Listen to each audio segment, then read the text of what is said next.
अब चाहिँ हाम्रो फोटो सेसन हो। ए लमुले जुत्ता खोलेर चाहिँ अब उयो गर्न आँटेको छ।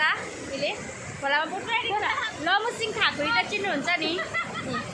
ए लमुसिङ ठाकुरी खोलामा पुग्नु आँटेको छ हो। अन्वेष्टा ठाकुरी जया हो। ऊ त्यो बाममा यो पनि प्यान्ट चलाएर हो।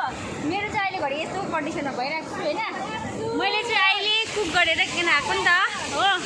म चाहिँ भेज हो नि त कि, अन्तखेरि चाहिँ अब आफै पकाएँ किनभने पछि गएर आफूलाई लटपट हुन्छ, खानु सक्दिनँ होइन बेलुका, अन्त भोकै हुन्छु। त्यही कारणले चाहिँ मैले चाहिँ आफै पकाएँ। मैले चाहिँ मटर पनिर पकाएँ, नगेट्स बनाएँ होइन। अन्तखेरि चाहिँ अन्वेषणा यहाँनिर जलपरी भइरहेको छ हो। यो जलपरी भएर चाहिँ नि